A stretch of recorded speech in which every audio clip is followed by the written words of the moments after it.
யாக்கோபு பெயர்சபாவை விட்டு புறப்பட்டு ஆரானுக்கு போக பிரயாணம் பண்ணி ஒரு இடத்திலே வந்து சூரியன் அஸ்தமித்தபடியினால் அங்கே ராத்தங்கி அவ்விடத்து கற்களில் ஒன்றை எடுத்து தன் தலையின் கீழ் வைத்து அங்கே நித்திரை செய்யும்படி படுத்து கொண்டான்.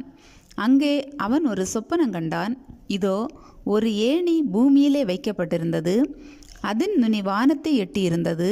அதிலே தேவதூதர் ஏறுகிறவர்களும் இறங்குகிறவர்களுமாய் இருந்தார்கள்.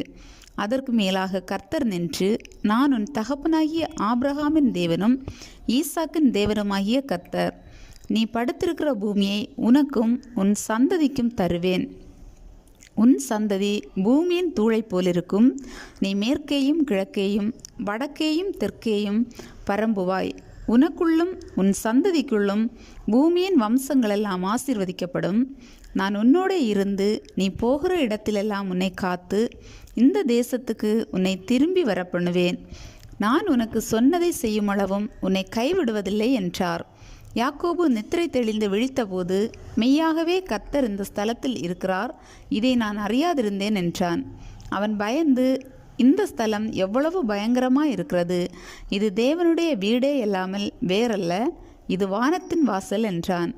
அதிகாலையிலே யாக்கோபு எழுந்து தன் தலையின் கீழ் வைத்திருந்த கல்லை எடுத்து அதை தூணாக நிறுத்தி அதன் மேல் எண்ணெய் வார்த்து அந்த ஸ்தலத்துக்கு பெத்தேல் என்று பெயரிட்டான். அதற்கு முன்னே அவ்வூருக்கு லூஸ் என்னும் பெயர் இருந்தது.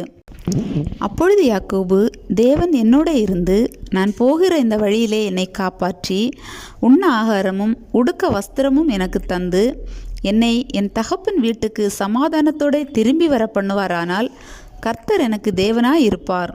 நான் தூணாக நிறுத்தின இந்த கல் தேவனுக்கு வீடாகும்.